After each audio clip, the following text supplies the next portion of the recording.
guy in the movie Moscow on the Hudson with Robin Williams. You may have seen him with Tom Hanks in The Money Pit, with Meryl Streep and Jack Nicholson in Heartburn. Tonight Show, HBO, Showtime. But tonight he's here for you. Let's have a big welcome from Russia, Yakov Smirnov.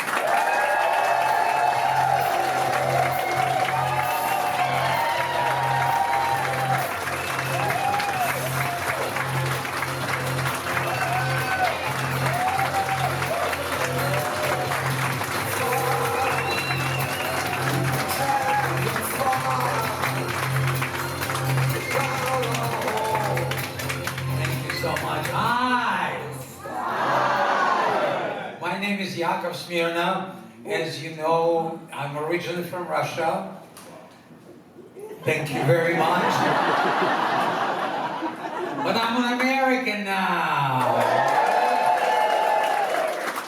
It is great to be an American. Only in America can pizza get to your house faster than the ambulance can.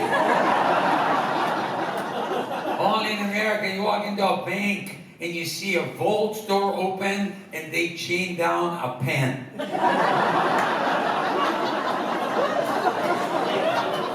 Only in America, every football game starts with them flipping a quarter. And then for the rest of the game, the whole crowd screams, "Get the quarter back."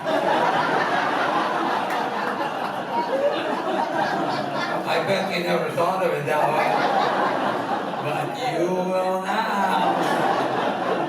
Only in America with the word politics describe the process so well. Poly in Latin means many, and ticks means blood-sucking parasite.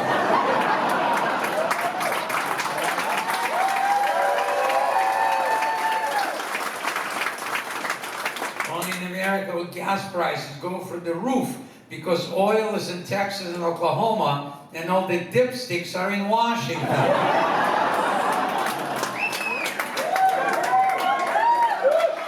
Only in America during COVID, we ran out of toilet paper. And I figured out why. Because every time someone sneezed, 100 people pooped their pants. Think about it. If you needed 50 rolls of toilet paper for 14-day quarantine, you should have been seeing a doctor way before that. But we got used to it. I mean, we make jokes about it. I washed my hands because they said wash, wash, wash. And I observed so much soap that now, every time I go pee, I make a bubble bath. They told us that we need to have, for Thanksgiving, only 6 people over. But for a funeral, we can have 30 people over. So I staged a funeral of my pet turkey.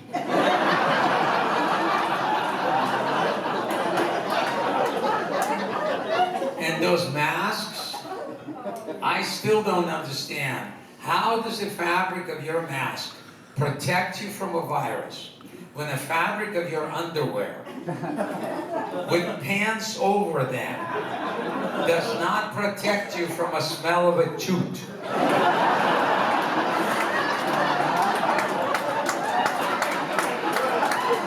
Even the silent ones, those are the deadliest.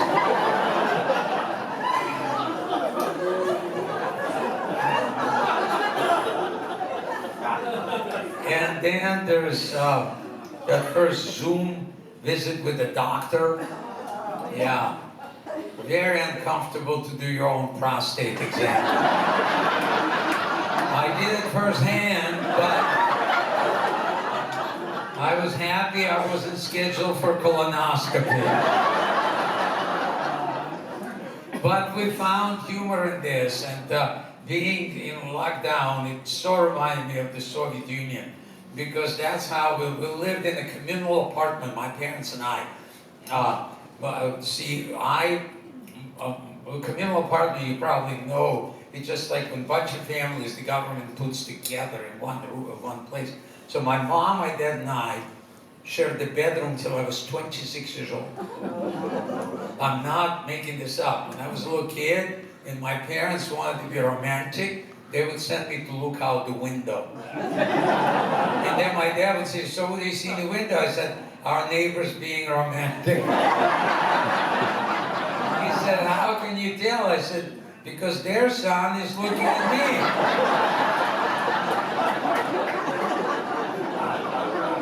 Something magical happened. Something magical happened in that moment. My parents laughed. And when I heard that sound of laughter, I realized we were connected and as a family. And that sounded so wonderful. And later my parents told me I was the only child because we had only one window. But I wanted to hear that sound of laughter. I remember getting a little bit older and asking my mom, I said, where did people come from? And she said, well, there was Adam and Eve, and they had a baby, and people multiplied. And I go to my dad, and I said, where did people come from? And he said, well, there were monkeys. Monkeys evolved. That's how we got people. And that evening, we're having dinner. And I said, Mom, how come you say there was Adam and Eve, and Dad says that there were monkeys? And my mom said, I was talking about my side of the family.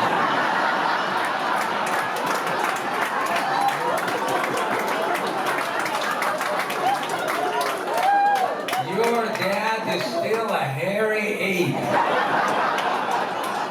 And my dad would laugh, and here, it was just wonderful to hear that sound, you know, and I remember asking, Dad, how come when I go to friends' homes and there is no laughter, and you guys create so much laughter? And my dad said, it's because when we got married, your mother and I made an agreement. I'm not going to run her life, and I'm not going to run my life. And my mom would laugh no matter what. He knew what to do, even if she was mad at him about something. Like one time, I remember, she didn't want to talk to him or look at him, and he knew what to do. He walked into a bedroom, and he had this tray in his hand, and on the tray, there was a tall glass of water and a small bottle of aspirin.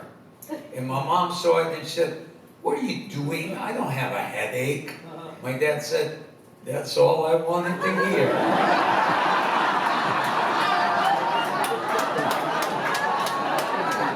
Yakov, go look out the window.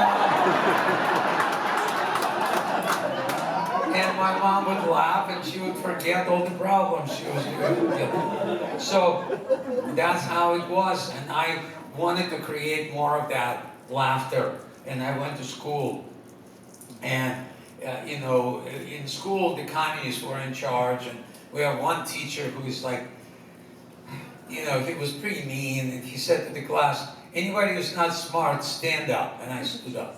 And he said, Yakov, you're pretty smart. I said, I know, but I didn't want you to be the only one standing.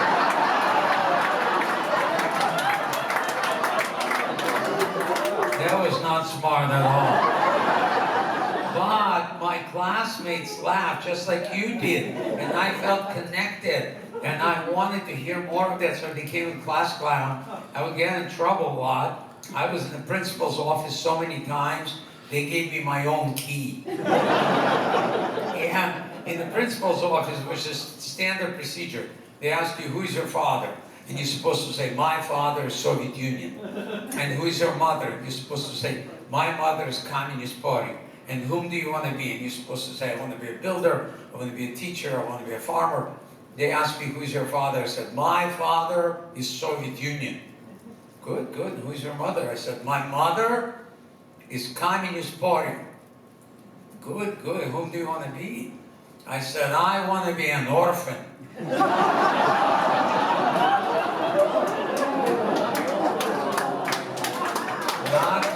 Not smart at all. But miracle happened. My principal laughed because he wanted to be an orphan too. So I decided that if I could make my principal laugh, I could make other people laugh. So I figured when I grow up, I want to be a Russian comedian. Now, those two words,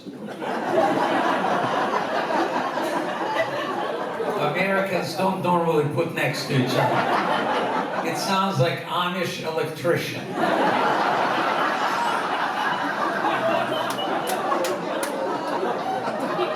You don't hear much about those guys, do you? Because they don't have a union.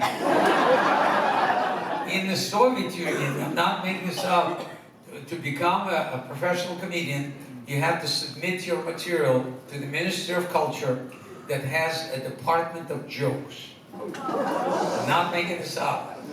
Bureaucrats are sitting there deciding what's funny, what's not. Would you like to hear some jokes they would not let me tell? Okay.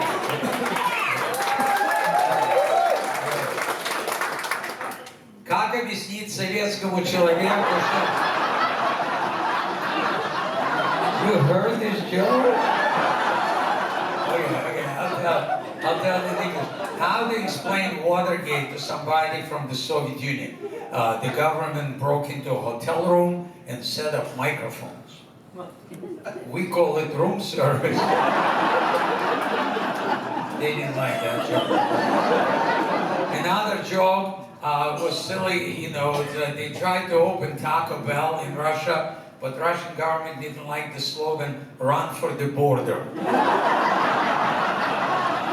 They didn't like that.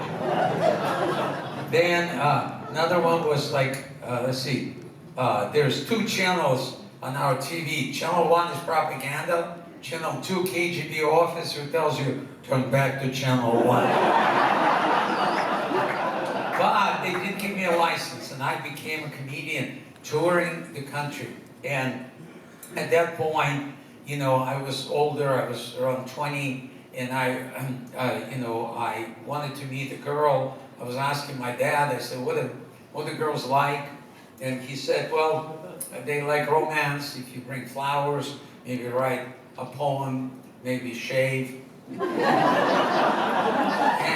and she'll try to do something nice for you. She'll put on nice clothing, perfume. If you're lucky, she'll shave.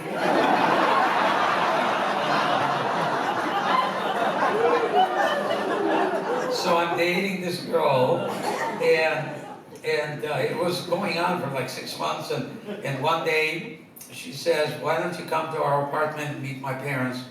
We'll have dinner together. And I'm thinking, this is getting serious. Tonight might be the night. So I wanted to prepare, I wanted to do a responsible thing. I went to a pharmacy to pick up something you might need in case things go well. In case she shaved. But in the Soviet Union, I'm not making this up. In the Soviet Union, you could not pick those things up from the shelf. You have to talk to a pharmacist, and then he decides whether you need it or not. That was the rules, right? And so I got it. I went to their apartment, and her mom was all over me. I mean, she was like food and drinks and all. Dad, I could tell, didn't like me. And I said to break the ice, I kind of go, I said, let's say a prayer. And my girlfriend looks at me and she goes, this is Soviet Union. I didn't know you were religious. And I said, yes, and I didn't know your dad was a pharmacist. He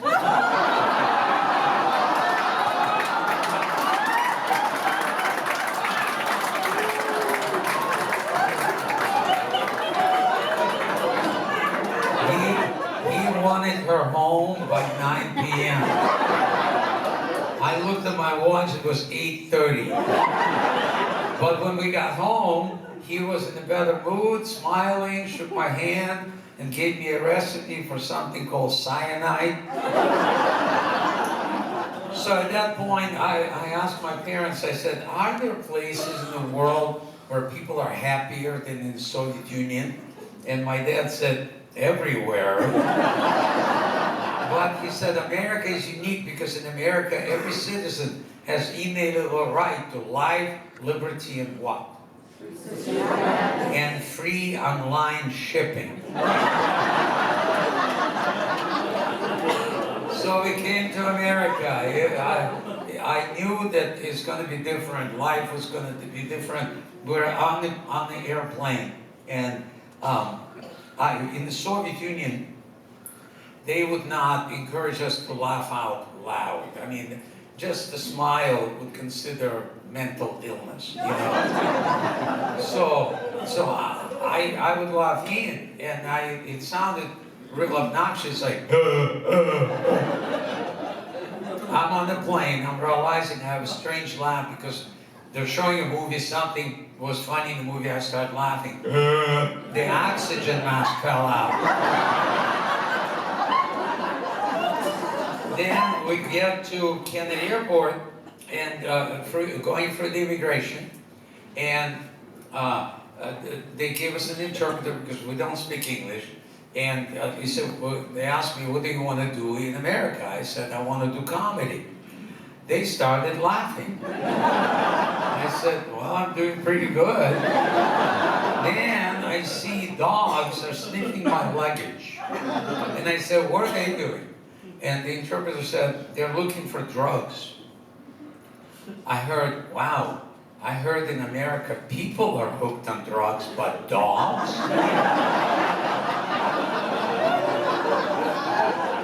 And they start laughing again. I'm going, I'm doing pretty good so far. And then we're walking through the airport, and we hear people say, yep, yep. Yep in English means yes. In Russian, it means to be romantic. I'm not making this up. We're walking through the airport, and we hear people say, yep, yep, yep. And I'm thinking, no wonder they're happy in America. And my dad looks at my mom with a big smile on his face. She goes, nope. And we have to learn everything. Things that you do just without even thinking was challenging. Walking in the supermarket, and I saw a carton of dozen eggs. And I'm thinking, how do they make chickens sit that close together? I was going for express line. It says 10 items or less. I put 2 eggs back. I saw a jar, I swear to God, a jar that said, "Great poop on."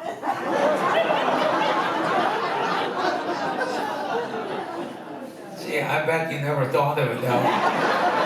But you will now. Lysol says kills odors. Took me 3 weeks to get rid of the rush from under my house. Then I walked into a bathroom, and there's a sign that says baby changing station. So I'm thinking, if you don't like your baby,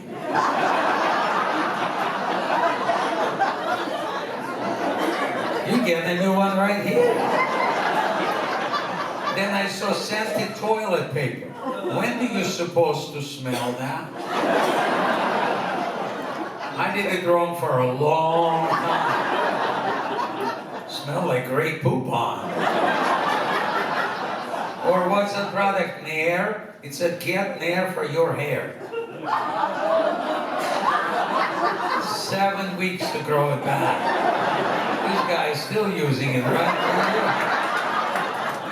Or those diapers that you only change once a week. You've seen them, and the package just holds up to 18 pounds.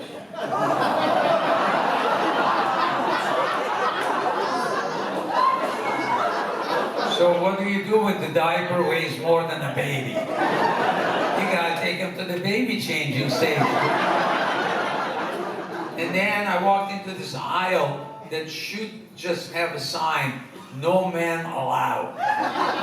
Because there were products for women, you know, the stuff that women need. And I walked in and I see this big box that says New Freedom.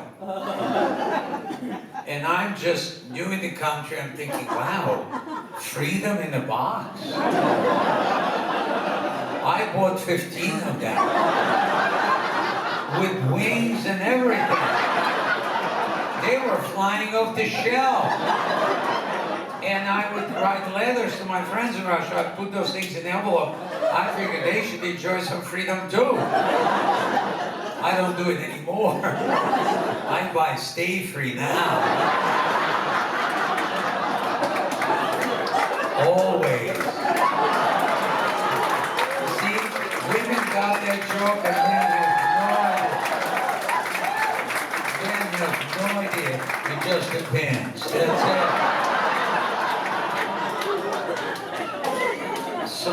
So this was, getting a job was not easy. Also, I got a job as a waiter, and I applied for a job. The manager seemed very nice. He said, "You want some coffee?" I said, "Thank you. I don't drink coffee. Do you have any water?" He said, "Oh yeah, plenty of water. I have water coming out of my ears." I said, "I'll have coffee." He thought it was funny. He gave me a job. I'm serving breakfast next morning. My first customer is a big guy. He looked like a truck driver. And he said to me, "Give me a couple of flat tires, a couple of headlights." And I'm thinking, no wonder this guy is so big. I go in the kitchen, I tell it to the cook, he starts laughing. He said, no, he's just playing with you. What he wants is 2 pancakes and 2 eggs sunny side up. I did not appreciate this customer confusing me any more than I was already confused. So I served him a bowl of beans. He said, "I didn't order that." I said, "I know, but I figure while you're waiting for your parts, you should gas up."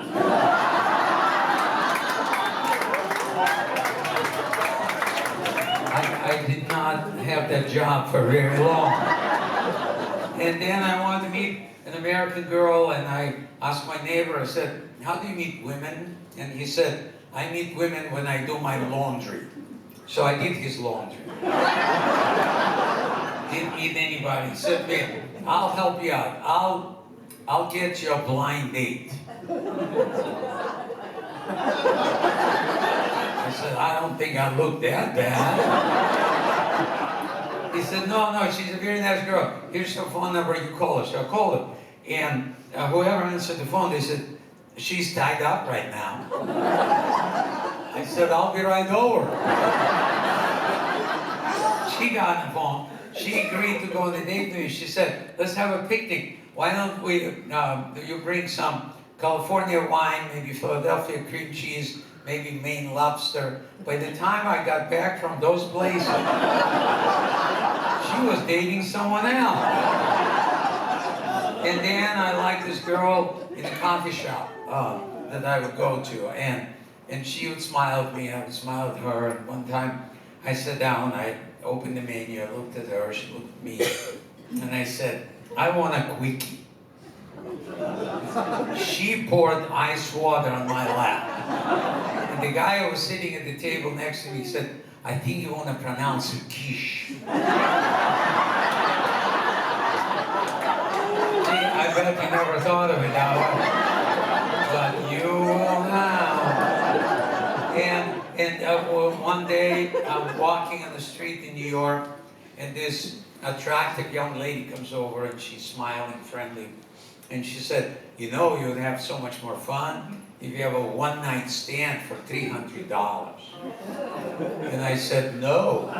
For this kind of money, I can buy the whole bedroom set." Not just one night stand. I watch Price is Right. So let's make a deal. So I collected the stories and decided to go to Hollywood and see, test my luck. I had enough courage to do it. I lucked out. I auditioned at a Comedy Store in Hollywood, and that was a mecca of comedy those days. People like Robin Williams, David Letterman, Billy Crystal, Jay Leno, all those guys were working there at that time. David Letterman helped me to fill out my citizenship application. It was for Iraq. And then I started making movies. I made a movie with Robin Williams, Moscow and Hans, a movie with Tom Hanks, Money Pit, movies with Meryl Streep and Jack Nicholson called Heartburn. And I'm proud to say, after working with me, all of those actors won an Oscar. And I got Oscar Mayorino. So I put Grey Poupon on it. So everything was going great, and then I get a phone call from the White House. And they said, we'd like you to come to Washington and perform in front of the Bushes.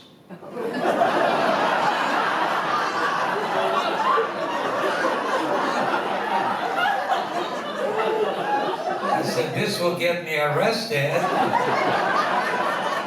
But what was happening at that time, George Bush Sr. was a vice president for President Reagan. They said, no, we need to come here to perform in front of President Reagan's cabinet. I go, well, that's better than the Bushes. At least I made it inside. So I go there. They introduced me to the president. They said, Mr. President, this is Yakov is a Russian comedian.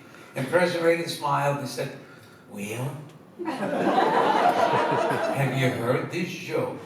And he proceeds to tell me a joke about the Russian guy who wants to buy a car. It took forever in those days to buy a car in the Soviet Union. So he goes to the dealership, and the manager said, put your name on the list, put your deposit down, come back in 20 years, pick up the car. The guy said, do I come back in the morning or in the afternoon?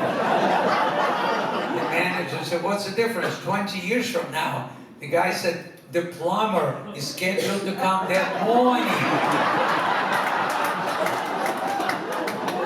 I cracked up. I didn't expect it to be so funny. And then now everybody looks at me. Now it's my turn to entertain the president. And I said, Mr. President, you know, when Americans landed on the moon, that was a big slap in the face to the Soviet government. So Brezhnev called all the cosmonauts into his office and said, Americans landed on the moon, we have to land on the sun. I said, Comrade Brezhnev, we can't do that, we will burn out. He said, do you think I'm stupid? You land at night. Boy, was I happy when they laughed, I'll tell you. And the president and myself were telling jokes to one another for the whole evening. And in the end, people were laughing, and then towards the end, he leans closer to me and goes, Yakov, how would you deal with Gorbachev? And I'm going, am I the most qualified to answer this question? He goes, you are, because you lived in the Soviet Union for 26 years. None of us politicians have. And I said, well, Mr. President, I think your humor is so amazing that you can connect with Secretary Gorbachev. But you also need to know that their military is not as great as they say it is. Because when they shoot a missile, then they have to go watch CNN to see where it landed. But please don't tell this to Gorbachev. So President Reagan laughed, and a couple of weeks later, I get a phone call from his head speechwriter. And he said, this is very confidential, but President Reagan is going to go to Russia to meet with Gorbachev for the first time. It's a big deal, because American presidents have not been on the Soviet soil in decades. In addition to talking to Gorbachev, he wants to do a speech in front of all the Russian politicians in Kremlin. So President Reagan asked you to write jokes for his speech.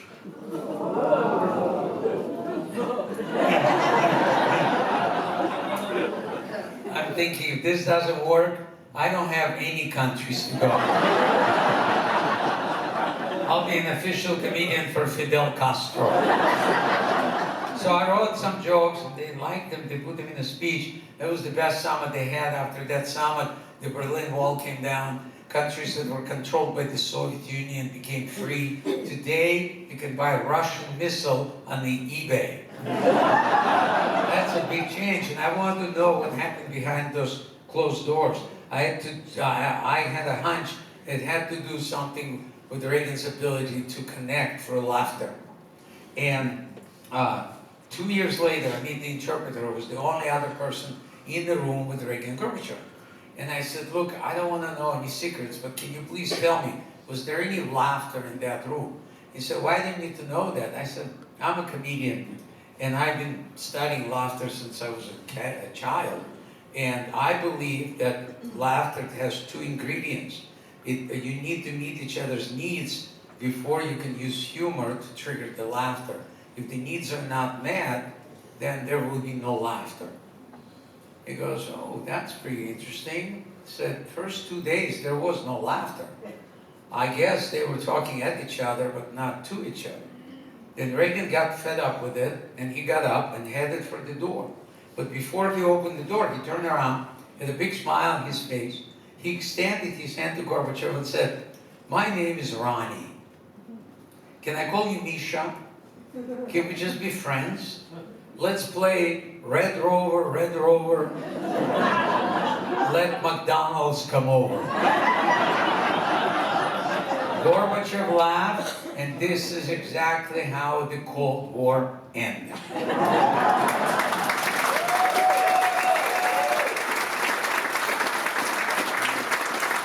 So the world was changing, and my world was changing because, you know, I moved to Branson, Missouri. Any of you been to my theater in Branson? Applaud if you have. Okay, so Branson is not necessarily a place where I was voted to be in my high school yearbook. To be more likely to be in Branson, Missouri. So the reason it happened is because on the day of the collapse of the Soviet Union, David Letterman had a top 10 list of things that will now change that the Soviet Union fell apart. I made number 1 on the list. Yakov Smirnov will be out of work. See, I thought it was funny too. 6 months later, I wasn't laughing. None of my contracts, I'm not making this up, none of my contracts in Las Vegas, Atlantic City, Reno, Tahoe, none of them were renewed. So I started looking for a place where they did not know that the Soviet Union collapsed. I ended up in Branson, Missouri.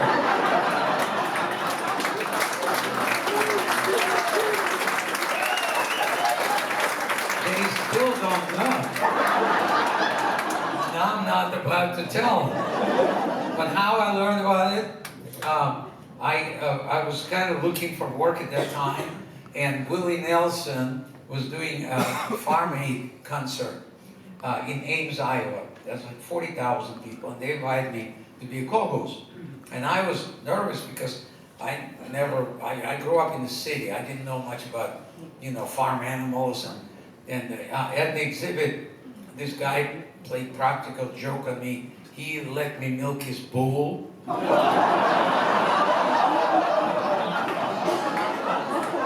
I learned something. You milk this animal once, you have a friend for life. He was following me around. So I told this story to these 40,000 farmers, they loved it. And I go say thank you to Willie Nelson. I go to his, the tour bus, and I open the door, and there's smoke coming out. And I'm realizing these are not normal cigarettes. There may be cigarettes that cat peed on. And Willie, you can't even see him. He's, you know, and he goes, hey kid, you did good. You should go to Branson, Missouri. They'll love you there. And then he offers me the cigarette. And I didn't feel good about taking it because he was, you know, already sharing it with 4 other people. But what do? You just, so I came out of there realizing 2 things. I need to go to Branson, and that I have a big case of the munchies. So I came to Branson. You know, I was learning English for 20 years. Then I moved to the Ozarks. I had to start all over. And then I married an American woman, you know, actually she's not real American. She's from Oregon. Anybody here from Oregon? Applaud if you are. Yeah, they don't get out much. I met Linda in Oregon I was performing at the college that she was graduating from, and she was asked by the school to pick me up at the airport and take me to the theater, and then go take me back to a hotel. And she's a beautiful lady, and she enjoyed the show. Nice romantic night. We're heading towards the hotel, and she said, "Do you want to go all the way?" And I wanted to make a nice impression. I said, "No." And so she dropped me off 2 miles from the hotel. I'm walking saying, "No more Mr. Nice Guy." So then we dated for a while. I proposed to her, and we were supposed to go meet her parents. Now, would you say that people in Oregon are pretty conservative? Yes, no? Okay, let me rephrase. Would you say Russian son-in-law is not number one on their wish list? So her mom was really trying. She said, she goes, "Yakov, did you pick the date for the wedding?" And I said, "Wow, you can bring a date to your own wedding?" What a country! Her mom laughed, her dad didn't. He insisted that I go play golf with him next morning. My score was 84. We didn't play a second hole. Because it got dark. And he was not a happy camper. And he said to me, "You know, before the wedding, Linda will want to have a shower." So there's a good idea right there. I'll freshen up myself. Then he laughed, gave his blessings to our marriage, and we got married in Hawaii. Beautiful wedding. It was very picturesque. Sunset overlooking the ocean. I arranged that a helicopter brought Linda and her dad to the wedding site. It was like a Hollywood production. But Tom Selleck almost ruined, Tom Cruise, I'm sorry. Tom Cruise almost ruined Linda's and my wedding because he was on the island that day. And someone spotted him. And half of the women from the wedding party during the ceremony ran over to take a look at Tom Cruise. Upset the heck out of me. I said, "Linda."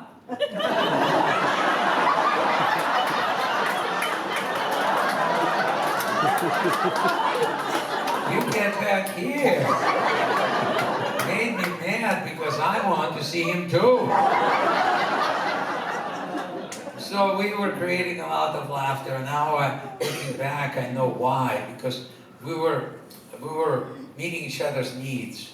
Now I'm clear about this because I went out of my way to create, to meet her need, to create this picturesque wedding. And she would go out of her way to meet my needs. Yep. And so we got 2 kids out of that deal. Natasha and Alexander. Took us a while to figure out their names because when our daughter was born, my wife wanted a real American name for her, Brandy. And I said, "Brandy Smirnoff?"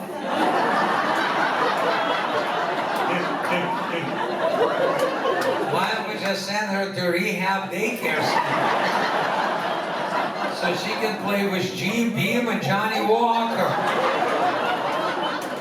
And Linda was laughing. It was great to hear.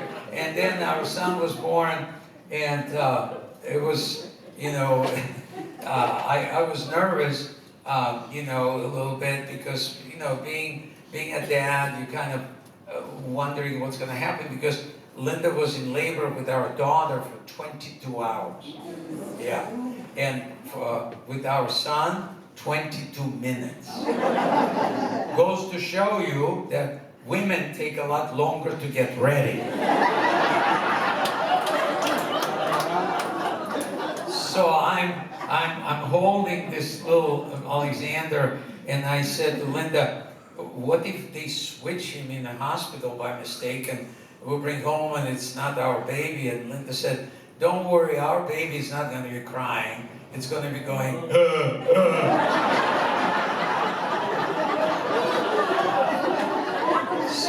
laughter was there. We were having a good time, you know.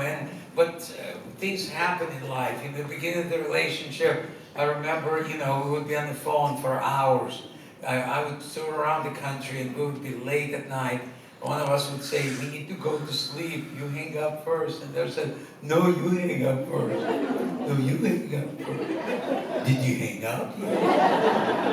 And a couple of years later, you hang up for, "Hello, hello."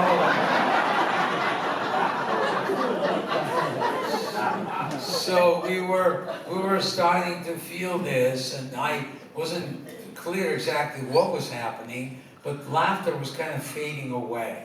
And that's a good thing to notice, right? And I remember putting Alexander to bed one time, and he was cranky and crying. And I'm singing a Russian lullaby, and I'm singing, "Тише, тише, где ты был, на фонтанке водку пил." And my wife is looking at me, it's like, "What does it mean?" I said, "Oh, it's a little song my mom used to sing to me when I was a baby. It says, 'Little birdie, why so blue? I drank vodka, why don't you?'" My wife did not laugh. And on her face, I can see pull over, step away from the baby. I said, "Well, wait a minute, what about the songs you're singing, like Rockabye Baby, when the bow breaks, the cradle will fall, and down will come baby cradle will." Sounds like insurance company jingle. My wife did not laugh. She took Alexander from me. She said, "I'll show you how to put him to bed." And she takes him from me. She puts him in the bassinet. She puts bassinet on top of the dryer. She turned on the dryer. 2 minutes later, he's sound asleep. I'm going, "Oh, great. All other kids are going to go to daycare center. I have to drop him off at the laundromat." Yeah, that one is mine, right there. Yes, with dryer sheet in his mouth and a wrinkle-free butt. I thought it was funny. My wife did not laugh. I should have noticed this. You see, with my audience, when there is no laughter, when I'm planning it to be, that tells me, it doesn't tell me that you lost your sense of humor or I lost it. No. The only thing, I didn't meet your needs. It's all about meeting the needs, because like you came here because you needed to laugh. I came here because I needed your money. As long as we're meeting each other's needs, we're fine. Laughter is going to live there. But I did not pay attention to it. And unfortunately, you know, it got difficult. You know, we would just, you know, I wanted to make it work somehow. And I would say, well, why, you know, I admit my mistakes. I would admit my mistakes. And she would agree with me. And one time I said to her, "Look, Linda, why don't you embrace your mistake?" She came over and hugged me. So we had to figure this out, you know, and we separated. And first time, you know, my kids were with me, and I was it was right after Alexander's birthday party, and he said, you know, "Daddy, why did mommy leave?" And I'm trying to explain 4-year-old what's happening. And there was a balloon from his party, and I took that balloon and I rubbed it on my hair to create what? Static electricity. Stuck it on the wall, and Alexander was amazed. He's like, "Wow, Dad, that's magic." And I said, "Well, that's what your mother and we had magic. We create a lot of electricity." As I'm saying it, the balloon goes straight to the floor.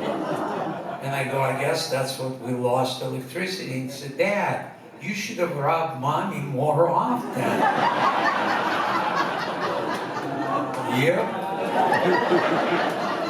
From the mouth of babes, right?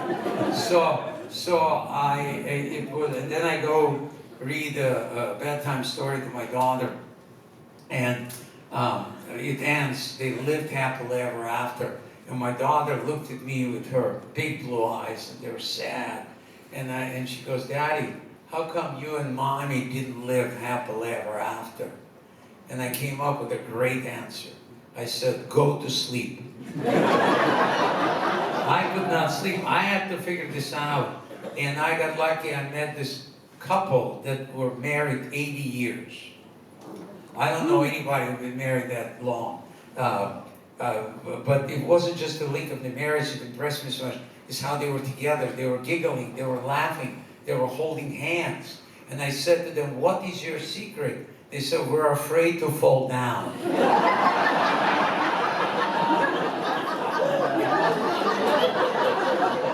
We became friends. They invited me to their 80th wedding anniversary, and he celebrated his 100th birthday.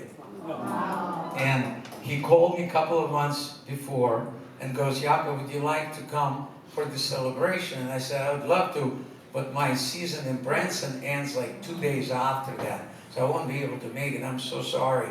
And he goes, oh, it's okay. We can postpone this celebration. And I'm thinking, if I was 100, I would not.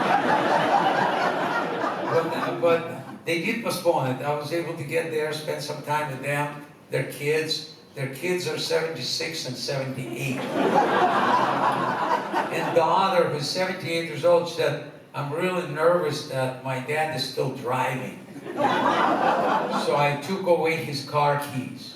And he went and bought a new car.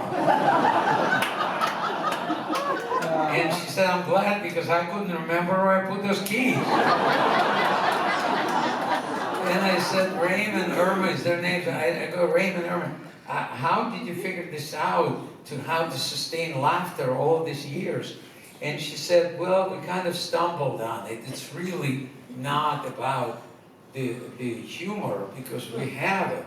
It's about meeting the needs. And when we met each other, it was depression time. There was a lot of needs. Need for money, need for food, need for shelter. It was so cold. Raymond wanted me to have a fur coat, but he couldn't afford it. So he went out and got me a mouse trap. And the little card said, it's a starter kit. And she said, I laughed because he was meeting my need. I knew he cared. And we continue to do this for our lifetime. It works. The other night we were laying in bed. We have not been intimate a long time. We're old. We don't think about this. And all of a sudden, I feel Raymond is rubbing my leg. And to be honest with you, Yakov, I started to get excited. And then he started rubbing my belly, and I got more excited. And then he stopped, and I said, Raymond, why did you stop? He said, I found the remote control. I'm just trying to meet your need. She said, we laughed so hard we had to change our sheets. So to me, I used that information to start realizing, wait a minute, there's something here that maybe our men and women are different, right? I mean, I'm not shocking you here, right? Because, well, and I'm not talking about, physical difference, I'm talking about hormonal difference, neurological difference, how different do we even develop in our mother's womb. See, first 7 weeks of pregnancy, every one of us here in this audience started out as baby girl. And at 7 weeks, testosterone washed over this tiny fetus and damaged baby boy's brain.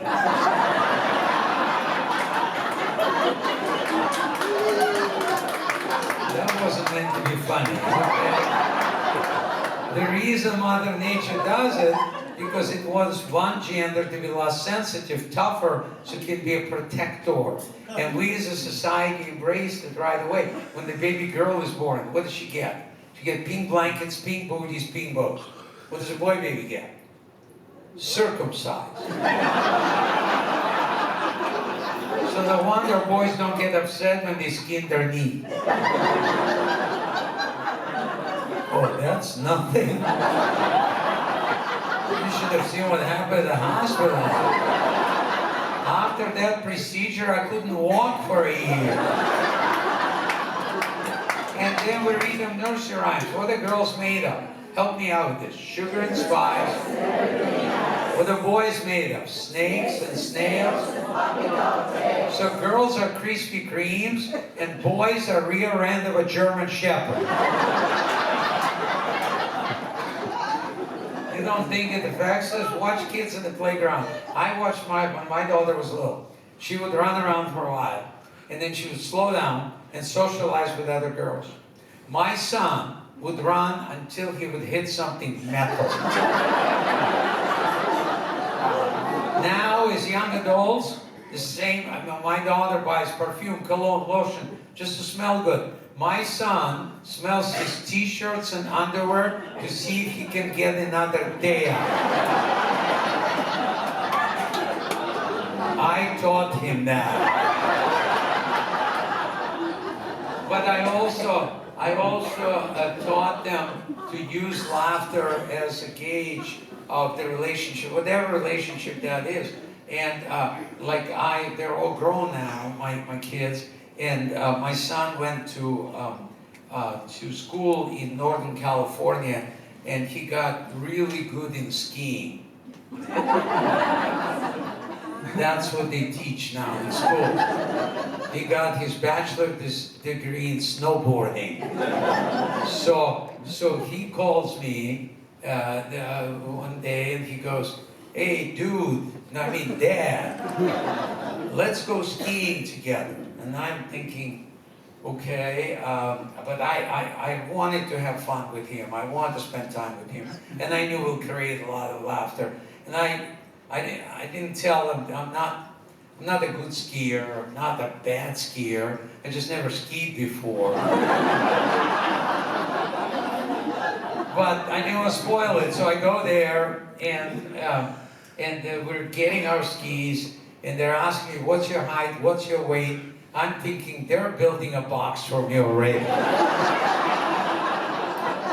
But I'm not saying anything, and I'm kind of faking it long enough to get to the lift.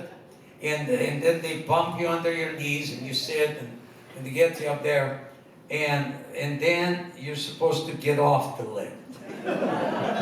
It took me 3 times to get off. Then I fell off. And my son said, "You want to ski together?" I said, No, you go ahead, I'll catch up. Now he leaves and looks at me and goes, "I'll meet you down the hill." And I'm thinking, yeah, sooner or later. So I'm standing there, I'm scared to death. And I have this nervous laugh. Now my laugh is weird to begin with, but when I'm nervous, I can't even stop it. I have to relax. I can't relax. I'm standing there going, it's echoing all over the mountain. I'm going, and I'm realizing it sounds like moose mating call. Do you know how I figured it out? Now you're way ahead of me. Okay. I'm standing there going, and they hear behind me. Now I'm afraid to fall down. I don't want Moose to think that the buck stops here. I did not move. Ski patrol finds me. They take my skis, my poles, they put me in a body bag. Very embarrassing to be in a body bag when you're not dead. They drag me all the way down the hill. And my son is standing there and zip the zipper of the body bag. He's laughing his butt off. He's going, "So Dad, how was your run?" I said, "I can do it lying down." So that's how I measure my opportunities to create laughter with my kids, my daughters also. When we're in the phone, they live on the West Coast, so I don't see them as often, but we talk a lot. And the other day I was doing a show, and it was. I'm gonna take this little thing. It helps my throat. So I'm doing this show in Lancaster, Pennsylvania. Not far from here, right? And it's Amish country, right? Yeah. And they ride buggies and all of that. It's adorable, right? But they name cities around that area.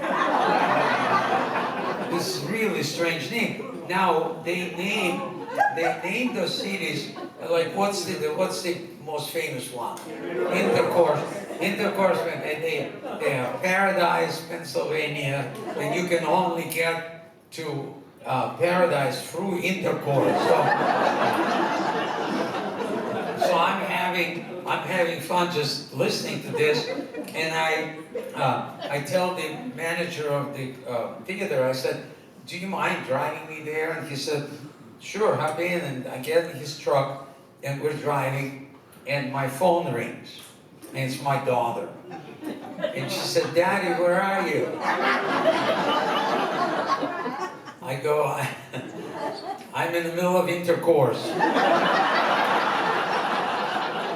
Heading for Paradise."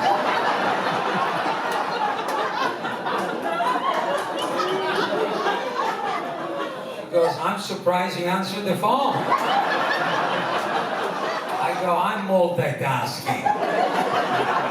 She goes, "Who are you with?" I said, "With this guy named Bob."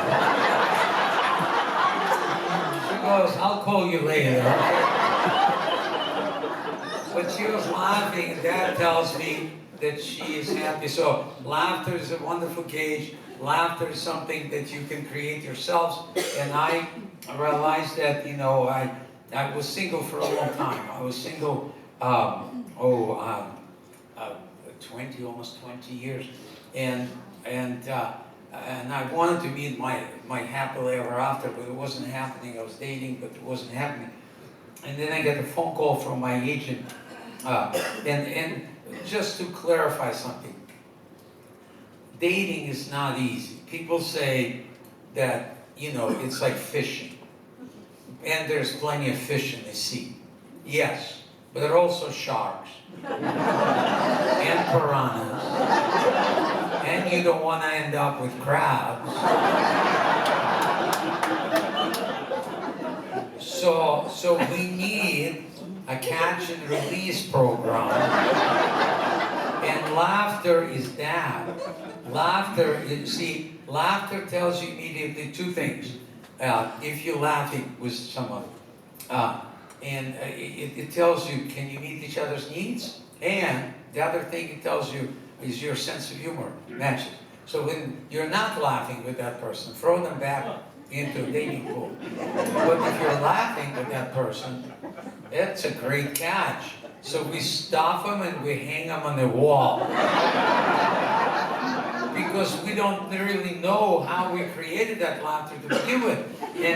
And normally everybody experiences laughter in the beginning of the relationship. How many of you here, when you fell in love, it was yesterday or 50 years ago, I don't care. Remember giggling, laughing, and flirting. Applaud it if you have. Okay, I want to make sure I'm including everybody into this conversation. So I'm going to ask the same exact question from a totally opposite point of view. Any of you had a great honeymoon stage of your relationship and didn't have any laughter in it? Applaud.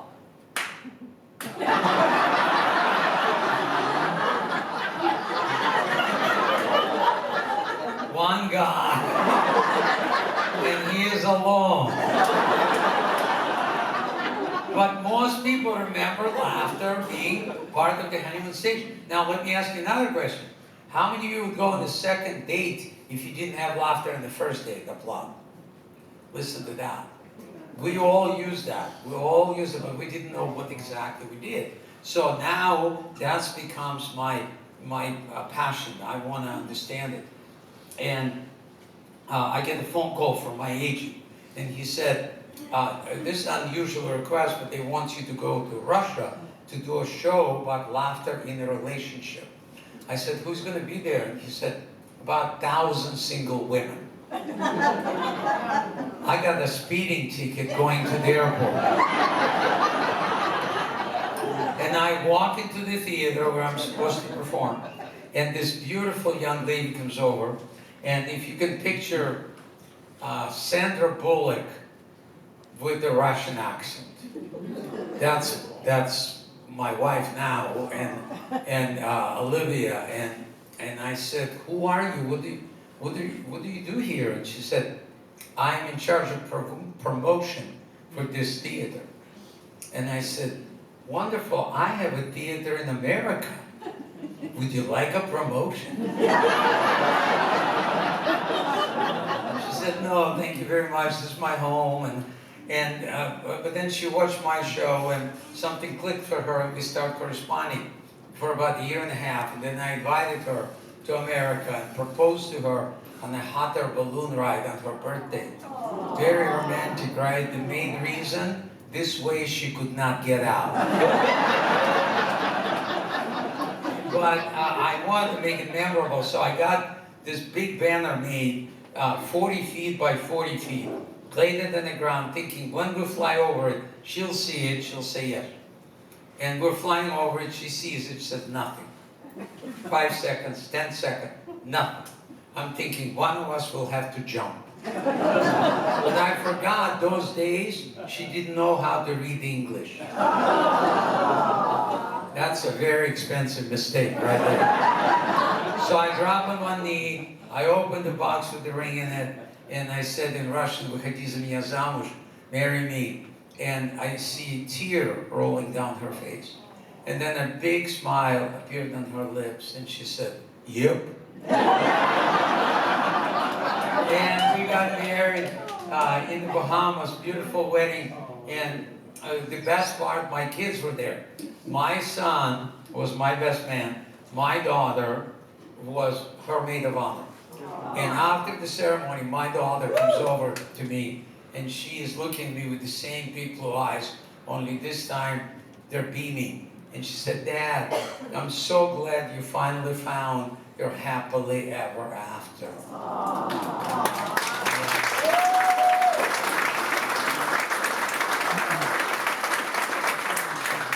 And my son leans towards me and goes, "Don't forget to rub Olivia more often."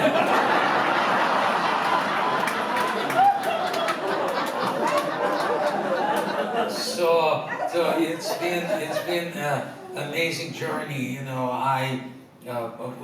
here's what I'm doing. I'm realizing that, you know, we're different, and I'm looking for what are the needs, what are her needs, and she wanted to go to Disney World, for example. Disney World, not a big deal for us, but to her it was a big deal. Went there, her needs were met, and her humor came right out. She said, "Yakov, you know, Disney is just like Russia.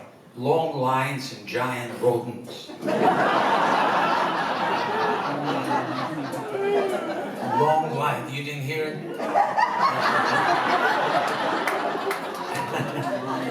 Long lines and giant rodents. For you guys, yeah. So, my wife, she never smelled a skunk. In Russia, they're not allowed. In Missouri, there's a lot of skunks. So skunk crawls under our house in the middle of the night and squirts. And I wake up to hearing my wife laughing and fanning the blanket. She's going, "Yakov, what did you eat?" I said, "I ate a skunk." She said, "You cooked it wrong. Tomorrow we're vegetarian." She's adorable, but it's her laughter. I'm totally, and that's why I'm passionate about this, to pass this on to you as well. How do you create it? What do you do? And I think the main reason is men and women are different, and if we are different, then maybe our needs are also different. And women are better to express what they need. I ask Amazon Alexa, what do women need? Then thing would not stop talking for 2 hours.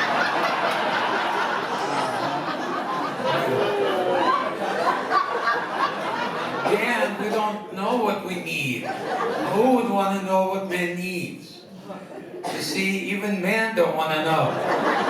But out of all the things that you ladies can do for your man, what do you think he wants the most?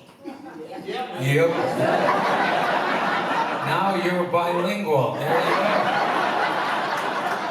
But actually, there's one other thing that we really need is for you ladies to acknowledge us for things that we do for you and the family. In the beginning of the relationship, how we create laughter because we're meeting those needs automatically. You know, I'll put the toilet seat down, right? How many of you ladies like it when men puts the toilet? Let me tell you a little secret. I never lifted it up.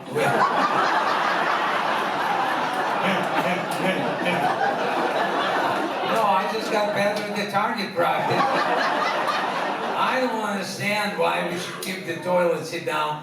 I'm not the one who falls in. Well, when I hear that noise in the middle of the night, that means my wife is trying to climb out. That's why women go to the bathroom in groups. One of them is a lifeguard. Guys don't do that. You don't see guys going, hey, Tony, I'm going to see Big John. You want to come along? And if a woman goes to the bathroom by herself, she'll make friends in the bathroom. They visit. It's like a club. They say things. It's a beautiful blouse. And those high-heel shoes, they push your breasts right up. Man, we don't talking about. That's where we're facing the wall. If I hear another guy saying to me, nice Wranglers, there's going to be a fight. Or you're in the wrong bathroom. So those are the things that are just different. And men really want to be admired for things that we do for you ladies. We want to be admired for having direction in life, for example. For me, that's very important. I believe that GPS was designed just for me. Because I would not stop and ask for direction. I would go around. I believe Earth is round, eventually we'll get there. And as long as we're making good time, we're not stopping. Thank God for GPS. Now, but it comes with a standard feature. It's woman's voice telling you where to go. You can switch it to man's voice, but then we'll say, you're in the neighborhood, just keep driving. Why is that so important to a man? Because it's in our DNA. When the child is conceived, think about this, there's a female egg. It's stationary. And there are 350 million of those male things swim towards an egg. 350 million. That's the population of the United States. And only one makes it. That's the one that did not stop and ask for direction.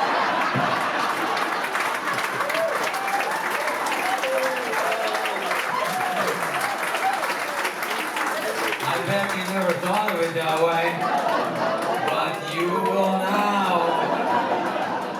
Yeah, so to summarize it for ladies and for gentlemen, you know, everybody knows that nothing excites a woman more than a man saying to her, I love you. And not many people know that nothing excites a man more than a woman saying to me, I admire you and I'll follow you anywhere, even when you don't know where you're going.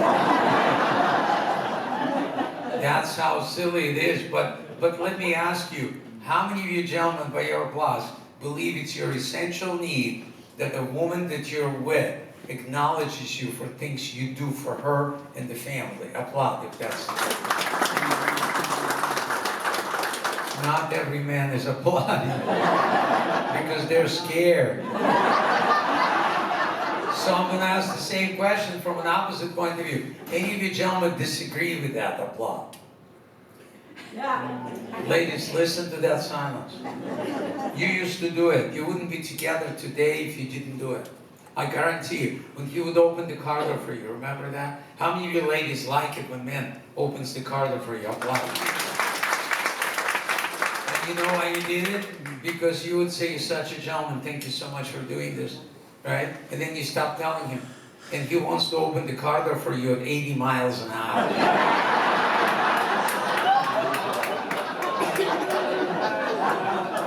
Right? But here's where the big difference is. It's not important to you ladies to be acknowledged for what you do, because you do so many things every moment of the day. It would be impossible, right? What's important to you that you're not acknowledged for what you do, but loved for who you are. Kind, beautiful, smart, selfless. Do you realize when the woman is sleeping, only 10% of electrical activity in her brain is shut down? Woman is sleeping 90% alert. That's a scary thought. But it's designed by nature, so in the middle of the night you can hear what?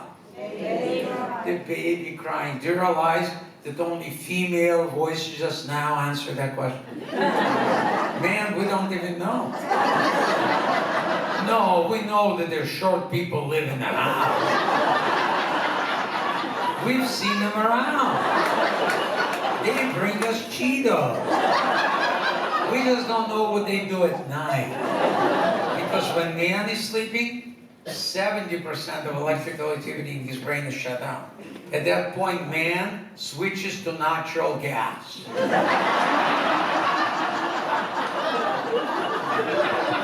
That's clean energy for you.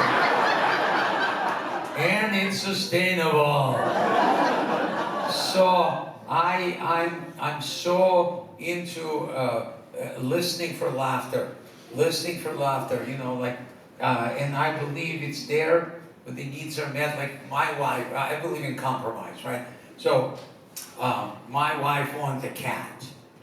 I did not want a cat. We compromised. We got a cat. Her needs are met. She's happy. Everything is fine. We have a cat. Now, she found a cat online, and it was a free cat, but it was in Washington, D.C. So this free cat costed me already over $6,000. I could have had the show pony. We had to go to Washington, D.C. to get that cat, bring back. And the cat is cute, but he is also lazy. He sits there all day waiting for people to do things for him. But then again, we got him in Washington, D.C.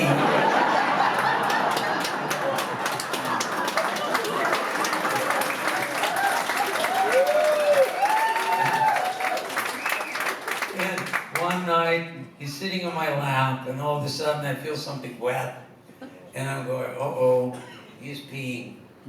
And I take him to the vet next morning, and the vet said, it's, you know, when the animal pees on you, that means they love you. I go, well, I'm glad I didn't get a pony. So we're enjoying this. You know, my wife has an amazing memory. She remembers what happens, when it happens, who did it, and what they were doing it. If an NFL should hire her as a referee, she would do a tremendous job. She would throw flags for the penalties the team committed years ago. Oh, you know what you did wrong. I read somewhere, I told my wife, I read in this article that on the average, you know, a man has 6 billion more brain cells than women do, but women test 10% smarter than men. And I can vouch for that, I said, because I lost my phone in the car, and I knew it was there, but it was dark, and I was looking for my phone for 15 minutes. using the flashlight of my phone.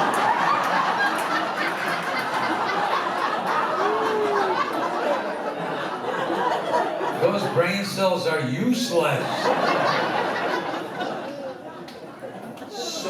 So I want to be fair to you ladies, and I want to ask you also, how many of you believe that it's your essential need that the man that you're with loves you for who you are? Applaud. Any of you ladies disagree with that? Applaud. Listen to that silence, gentlemen. You used to do that. I guarantee you, you wouldn't be together today. You know, because you would say how beautiful she was, how kind she was, how loving she was, how caring she was. And then she would show up in a little black dress with high heel shoes. And now she's wearing old pajamas with a t-shirt that says, "I'm with stupid." And we don't even notice it. We forgot we bought it for her. So I know the differences and I deal with it. Like, for example, my wife has amazing peripheral vision, right? And again, men were hunters, so we're supposed to throw a rock, so we developed tunnel vision. And women stayed with the children, protected them from predators, so they had to see things without turning their heads. So now in a social environment, if a woman wants to check out another guy, she doesn't have to turn her head. She just does this. Man, to see, we have to turn our heads. That's how we get caught. Women's eyes by nature designed like those wide-angle mirrors on the side of the car. That's why to women some objects appear smaller than they really are. In our family, we're using metric system, okay?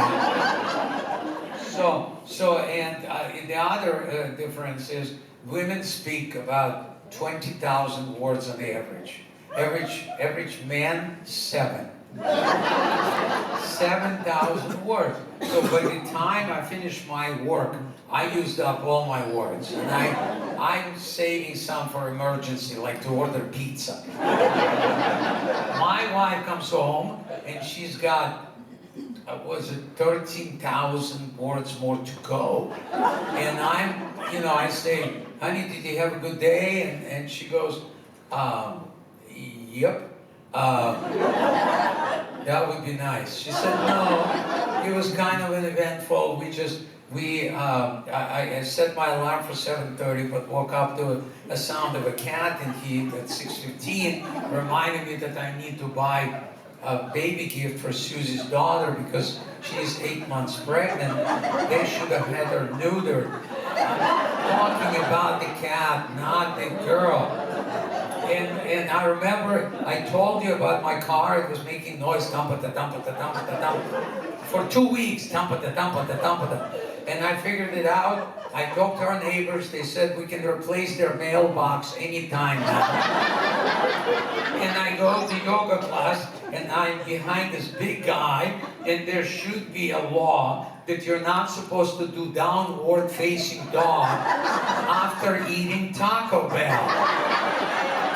And then I go to the nursing home where I volunteer. Then there's a luncheon, and those old guys are trying to outdo one another. One says, "Pass the sugar, sugar." And the other says, "Pass the honey, honey."